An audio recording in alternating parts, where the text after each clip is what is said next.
শুরুতে আমরা অফিসার দেব এবং অফিসার ট্যারিকে দেখি। দেবের আজ ডিউটিতে প্রথম দিন ছিল, তাই ক্যাপ্টেন দেবকে ট্যারির সাথে দেয় শহরের হাবভাব বোঝার জন্য। তবে ট্যারি ছিল এক নাম্বারের ক্যারেক্টারলেস। সে শুরুর দিনই দেবকে গাড়িতে বসিয়ে রেখে অন্য আরেকজনের বউয়ের সাথে মিটিং করতে চলে যায়। বেশ কিছু সময় কেটে যায়, তবে ট্যারি ঘর থেকে বের হবার নাম নিচ্ছিল না। তখন অকিটকিতে একটি চুরির কমপ্লেন আসে। ঠিক একই সময় ট্যারির গার্লফ্রেন্ডের হাজবেন্ড চলে আসে। দেব এটা দেখে ট্যারিকে রেখেই সেই চুরির কমপ্লেন করা বাড়ির দিকে চলে যায়। বাড়ির মালকিন কানে হেডফোন দিয়ে সবজি কাটতেছিল। মূলত দেব ভুল বাড়িতে এসেছে। তার উপরে সে ভুলবশত বাড়ির মালকিনকে চোর মনে করে তার দিকে শুট করে। যদিও গুলি তার গায়ে লাগে না, তবে শুট করায় বাড়ির মালকিন প্রচন্ড খেপে যায়। এমনকি সে দেবকে মারধর শুরু করে। এখানে দেবের অবস্থা খারাপ হয়ে যায়। তখন অনাকাঙ্ক্ষিতভাবে তার হাতে বাড়ির মালকিনের মার্ডার হয়ে যায়। এটা দেখে দেবের মাথা পুরোই খারাপ হয়ে যায়। দেব এখন কি করবে তার কিছুই বুঝে আসতেছিল না। অন্যদিকে ট্যারি তার গার্লফ্রেন্ডের হাজবেন্ডের হাত থেকে কোনো রকম রক্ষা পেয়ে এখানে চলে আসে। ট্যারি দেবের উপর রেগেছিল। সে বলে, আমি তোমায় বলেছিলাম ওর হাজবেন্ড আসলে দুবার হর্ন বাজাতে, সেটা না করে তুমি আমায় ওখানে একা ফেলে চলে আসলে। ট্যারি দেবের হাব ভাব দেখে বুঝতে পারে কিছু একটা গরমিল হয়েছে। সে জানতে চায়, কি হয়েছে, তোমার মুড অফ কেন? দেব উত্তরে বলে, আমার দ্বারা একটা বড় কাণ্ড হয়ে গেছে। ট্যারি বলে, কাণ্ড হয়েছে মানে? কি করেছো? ট্যারি উপরে মৃতদেহ দেখে তার তো মাথায় খারাপ হয়ে যায়। ট্যারি তাকে জানায়, এই বাড়িটা হচ্ছে এই শহরের সবচেয়ে ধনী ব্যক্তি মিস্টার ওয়ালিসের, আর তুমি যাকে মেরেছো উনি মিস্টার ওয়ালিসের ওয়াইফ। দেব প্রচন্ড ঘাবড়েছিল, তবে ট্যারি বলে, আমায় ক্ষমা করবে, এটা হেড অফিসে জানাতে হবে। তখন ট্যারির বুঝে আসে এই ব্যাপারটা যদি হেড অফিসে জানানো হয় তাহলে সে নিজেও ফেসে যাবে। কারণ কাজের সময় সে অন্য আরেকজনের বউয়ের সাথে সময় কাটাচ্ছিল, এটা জানাজানি হলে তার চাকরিও যাবে। এখানে ট্যারিও দেবের বোকামিতে ফেসে যায়। সে রেগে মেগে এখানে এক বাস্কেটে লাথি মারে। তখন বাস্কেটের ভিতর থেকে বিপুল পরিমাণ নগদ টাকা বেরিয়ে আসে। এত টাকা দেখে তারা কিছুটা কনফিউজ। খালি বাড়িতে এত ক্যাশ টাকা কেন থাকবে? যদিও টাকা দেখে ট্যারির মাথায় একটা বুদ্ধি আসে। ট্যারির কথা মতো ঘরের সকল জিনিসপত্র এলোমেলো করে ফেলে, যাতে পরবর্তীতে পুলিশ দেখে বুঝতে পারে এখানে চুরি করার উদ্দেশ্যে কেউ এসেছিল। তারপর তারা কফি বানিয়ে রিল্যাক্সে বসে কফি খায়। এরপর টাকাগুলো নিয়ে এখান থেকে বেরিয়ে আসে। মূলত প্ল্যান হলো, যেহেতু তাদের ফিঙ্গারপ্রিন্ট সব জায়গায় রয়ে গেছে, তাই তারা কফি বানিয়ে খেয়েছে যাতে তারা বলতে পারে মিস্টার ওয়ালিসের ওয়াইফ কমপ্লেন করেছিল, তখন তার কমপ্লেন শুনে তারা এখানে এসেছিল। তবে তখন সবকিছু একদম ঠিক ছিল, যা হবার পরে হয়েছে। তবে বের হওয়ার সময় দেব লক্ষ্য করে সে যখন ভিতরে প্রবেশ করেছিল তখন গেটের সামনে একটি সাইকেল ছিল, কিন্তু এখন সাইকেলটি নেই। তবে ট্যারি এতে কোনো গুরুত্ব না দিয়ে এখান থেকে চলে যায়। এরপর তারা ইচ্ছা করে এক মহিলার চালান কাটে, যাতে প্রমাণ দেখানো যায় তারা ডিউটিতে ছিল। পরে তারা এখানে অপেক্ষা করতে থাকে কখন মার্ডারের খবর আসবে। অনেক সময় অপেক্ষা করার পর তাদের কাছে ফাইনালি মিস্টার ওয়ালিসের ওয়াইফের মার্ডারের খবর আসে। সাথে সাথে তারা মার্ডার স্পটে চলে আসে। তবে তারা এমন ভঙ্গি ধরে থাকে যেন তারা কিছুই জানে না। এখানে দেখা যায় তাদের ক্যাপ্টেন মিস্টার ওয়ালিসকে প্রাথমিকভাবে জিজ্ঞাসাবাদ করছে। মিস্টার ওয়ালিস সবকিছু বিস্তারিতভাবে বলে। সে বাসায় ঢুকতেই তার ওয়াইফকে মৃত অবস্থায় ফ্লোরে পড়ে থাকতে দেখে। তখনই সে সাথে সাথে পুলিশে খবর দেয়। ক্যাপ্টেন জানতে চায়, আপনি বাসায় না থাকলে অন্য কেউ কি বাসায় যাতায়াত করে? মিস্টার ওয়ালিস এক ছেলের কথা বলে, যে প্রতিদিন তার ওয়াইফকে মাসাজ দিতে আসতো। তখন দেব জানতে চায়, আপনার বাসা থেকে কিছু চুরি হয়েছে? তবে অবাক করা বিষয় হলো মিস্টার ওয়ালিস বলে, না, বাসা থেকে কিছুই চুরি হয়নি, আমি সবকিছু চেক করে দেখেছি।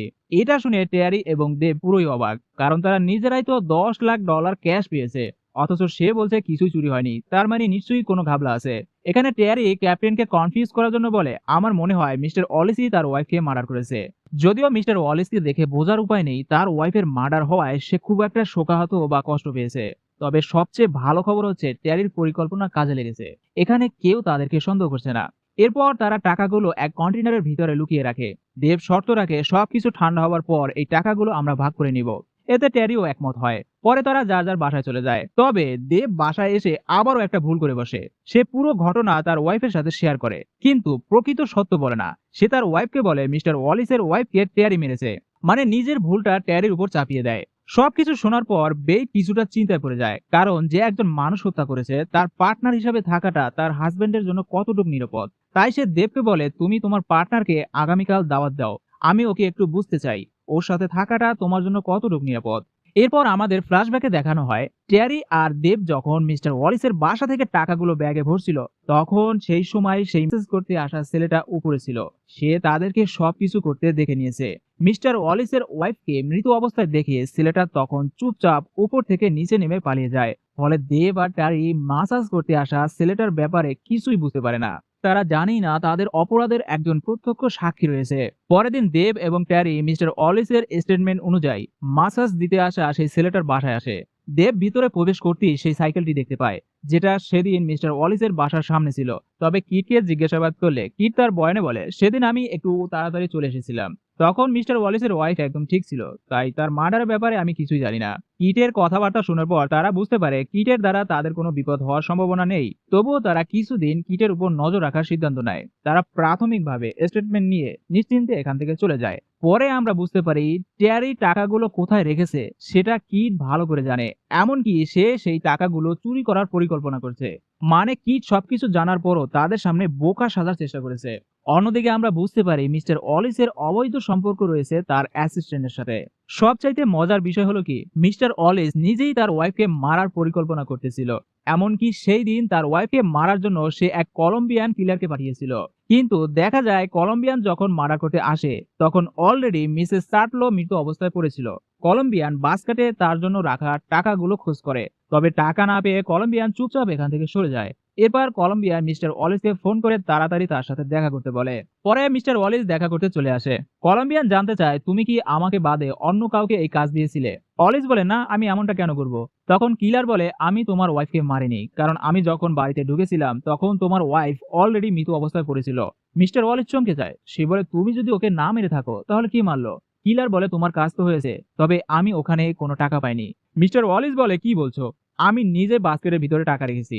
কলম্বিয়ান তাকে ওয়ার্নিং দিয়ে বলে, আমার সাথে চালাকি করলে তোমার জন্য ভালো হবে না, তাই দুদিনের ভিতরে আমার টাকা চাই। অন্যদিকে দেখা যায় দেব ইনভাইট করায় ট্যারি তাদের বাসায় আসে। তবে পেইট যেহেতু ট্যারিকে বোঝার জন্য দাওয়াত দিয়েছে, তাই পেইট ট্যারিকে বিভিন্ন ধরনের প্রশ্ন করে। এতে ট্যারি কিছুটা বিরক্ত হয়, তবে সে তাদেরকে বুঝতে দেয় না।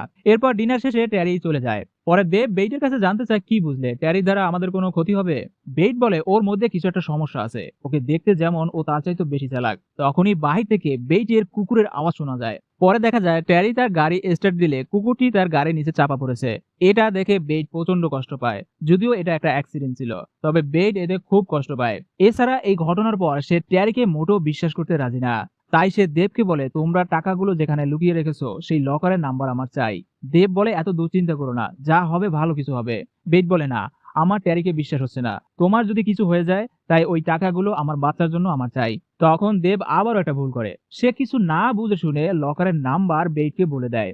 এরপর ক্যাপ্টেনকে দেখা যায় তার মৃত সন্তানের সমাধিতে ফুল দিতে এসেছে। তখন ল্যাব থেকে তাকে জানানো হয় মার্ডার স্পটে অন্য কারো ডিএনএ বা ফিঙ্গারপ্রিন্ট পাওয়া যায়নি, শুধু ট্যারি ও দেবকে ছাড়া। ক্যাপ্টেন বলে, হ্যাঁ, আমি জানি ওরা ওখানে গিয়েছিল। তবে ল্যাব থেকে বলা হয়, আমার মনে হয় ওরা ওখানে প্রয়োজনের চেয়ে বেশি সময় ছিল, কারণ বেশ কিছু জায়গায় ওদের ফিঙ্গারপ্রিন্ট পাওয়া গেছে। এটা শোনার পর ট্যারি ও দেবের উপর ক্যাপ্টেনের কিছুটা সন্দেহ যায়। অন্যদিকে দেখা যায় ট্যারি মিস্টার ওয়ালিসকে ফাঁসানোর জন্য বিভিন্ন জায়গায় তদন্ত শুরু করে।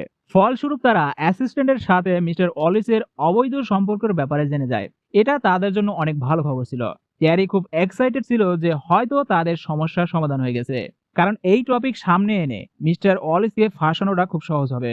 তবে এই বিষয়ে ক্যাপ্টেনকে জানালে ক্যাপ্টেন তাদের সাথে একমত হয় না, কারণ যখন মিস্টার ওয়ালিসের ওয়াইফের মার্ডার হয় তখন মিস্টার ওয়ালিস কারখানায় ছিল, যার সিসিটিভি ফুটেজ তাদের কাছে রয়েছে। সুতরাং মিস্টার ওয়ালিসকে দোষী সাব্যস্ত করার জন্য তাদের কাছে যথেষ্ট প্রমাণ নেই।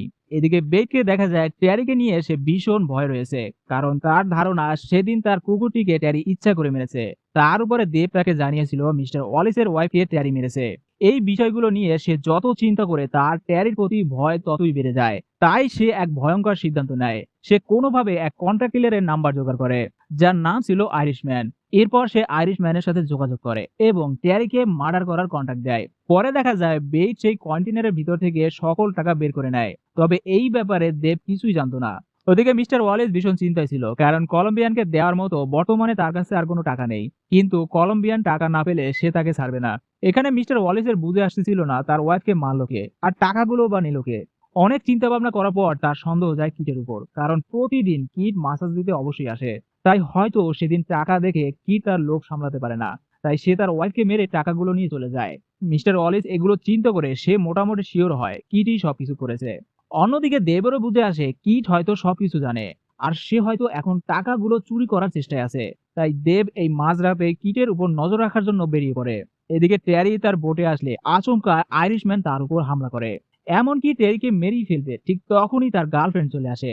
তার গার্লফ্রেন্ডের জন্যই ট্যারি জানে বেঁচে যায়। তবে ট্যারি আইরিশম্যানকে এখানে ডুবিয়ে মেরে ফেলে। অন্যদিকে দেবকে দেখা যায় কিটের উপর নজর রাখছে। দেব লক্ষ্য করে এই মাঝরাতে কিট কোথাও যাওয়ার প্রস্তুতি নিচ্ছে। ঠিক তখনই এখানে মিস্টার ওয়ালিস আসে। মিস্টার ওয়ালিস খুব রেগেছিল। সে কিটের কাছে জানতে চায়, তুই টাকাগুলো কোথায় রেখেছিস? তুই টাকার জন্যই আমার ওয়াইফকে মেরেছিস। অলিস কিটের কোনো কথাই শুনতে চায় না। কিট বারবার বলতে থাকে, আমি কিছু করিনি, আমি এ ব্যাপারে কিছু জানি না। তবে মিস্টার অলিস কিটের কথাই বিশ্বাস করে না। তখন দেখা যায় কিটের মা ভিতর থেকে বেরিয়ে এসে শটগান দিয়ে ধামাধাম মিস্টার ওয়ালিসকে উড়িয়ে দেয়। এটা দেখে অ্যালিনা গাড়ি থেকে বেরিয়ে আসে এবং সেও কোনো কথাবার্তা ছাড়াই ধামাধাম কিট ও কিটের মাকে শুট করে মেরে ফেলে। দেব সবকিছু গাড়িতে বসে দেখেছিল। সে তো পুরোই অবাক, এটা কি হলো। তবে সে খুশি হয়, কারণ এতে করে তাদের সমস্যা একেবারে স্থায়ীভাবে সমাধান হয়ে গেছে।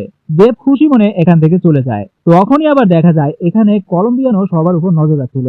যেহেতু এখন মিস্টার ওয়ালিস মারা গেছে, তার মানে কলম্বিয়ানের টাকা পাওয়ার সম্ভাবনা একেবারেই নেই। এরপর দেব তার বাসায় আসে। ট্যারির অবস্থা দেখে সে ঘাবড়ে যায়। সে জানতে চায়, তোমার এই অবস্থা কে করেছে?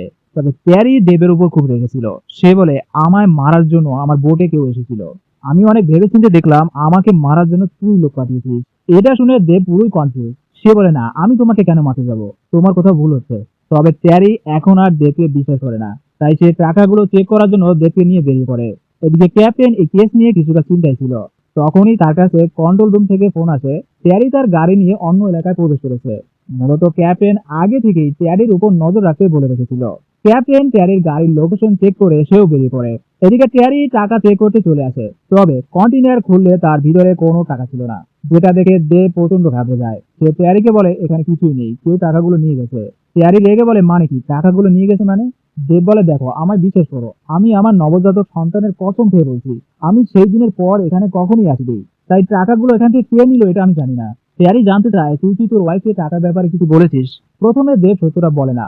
তবে ট্যারির হাব ভাব দেখে সে বলে, হ্যাঁ, আমি ওকে বলেছিলাম, তবে আমার মনে হয় না ও কিছু করেছে। ট্যারি রেগে বলে, তুই বেগকে কল দে, তুই শুধু বলবি আমি টাকা নিতে এসেছিলাম কিন্তু টাকাগুলো এখানে পাচ্ছি না, এর বাইরে কিছু বলবি না। ট্যারির কথা মতো দেব বেগকে ফোন দেয়।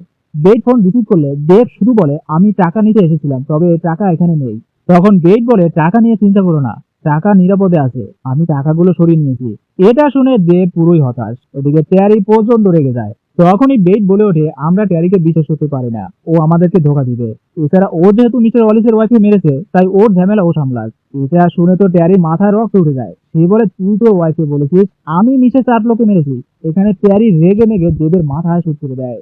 বুলেটের আওয়াজ শুনে বেইট একদম স্তব্ধ হয়ে যায়। তখনই ফোনের ওপার থেকে বলা হয়, সবকিছু তোর জন্য হয়েছে, এসবের জন্য তুই দায়ী।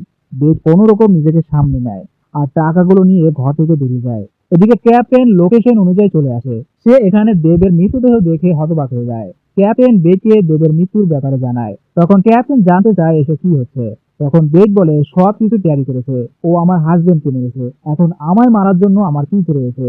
এটা বলে বেক ফোন কেটে দেয়। তখন ক্যাপ্টেন তার সকল ইউনিটে ট্যারির ব্যাপারে সাবধান করে আর তাকে যেখানেই পাবে তাকে গ্রেপ্তার করার নির্দেশ দেয়। এদিকে বেক সিগন্যালে দাঁড়ালে তখন হঠাৎ করে ট্যারি চলে আসে এবং তার উপর ফায়ারিং শুরু করে। বেগ তার সর্বোচ্চ দিয়ে পালানোর চেষ্টা করে। তবে তখনই তার ডেলিভারি ট্রেন ওঠে। ফলে বেগ বেশি দূর পালাতে পারে না। ট্যারি তাকে ধরে ফেলে। ততক্ষণে ক্যাপ্টেনও চলে আসে। ট্যারি বেগকে বলে, মিসেস চার্লকে আমি মারিনি, বরং তোমার স্বামী মেরেছে। এটা শুনে বেগ হতবাক হয়ে যায়। সে বলে, না, তুমি মিথ্যা বলছো। তবে তখনই ট্যারির হাতে বন্দুক থাকায় পিছন থেকে ক্যাপ্টেন ট্যারিকে শুট করে দেয়। ধীরে ধীরে ট্যারি তার শেষ নিঃশ্বাস এখানেই ত্যাগ করে। পরের দৃশ্যে দেখা যায় বেইট হসপিটালে ভর্তি এবং তার একটি ছেলে সন্তান হয়েছে। বেইটের জ্ঞান ফিরলে ক্যাপ্টেন তার কাছে সত্যটা জানতে চায়। তবে বেইট মূল সত্যটা বলে না। সে প্রশ্নগুলোকে পাশ কাটিয়ে যায়। যদিও ক্যাপ্টেন ঠিকই বুঝতে পারে বেইট কিছু একটা লুকাচ্ছে। ক্যাপ্টেন চলে গেলে বেইট তাড়াতাড়ি টাকাগুলো চেক করে। ঠিক তখনই এখানে কলম্বিয়ান আসে। দেখা যায় কলম্বিয়ান কেটকে মেরে টাকাগুলো নিয়ে চলে যায়। তবে সে যখন লিফটে ওঠে তখন তার সাথে অ্যামেলিয়ন লিফটে ওঠে। তারা দুজনেই এখানে টাকার জন্য এসেছে। দোনোজনই একে অপরের উপর হামলা করার জন্য প্রস্তুত। এর কিছুক্ষণ পরেই সবাই গুলির আওয়াজ শুনতে পায়।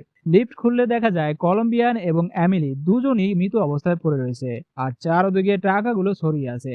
এরপর মুভি শেষ দৃশ্যে দেখানো হয় ক্যাপ্টেন বেইটের সন্তানের কাস্টাডি নিয়েছে। এক হিসেবে ভালোই হয়েছে, কারণ ক্যাপ্টেনের কোনো সন্তান ছিল না। তো বন্ধুরা, আজ এই পর্যন্তই। আবারও কথা হবে অন্য কোনো মুভি নিয়ে।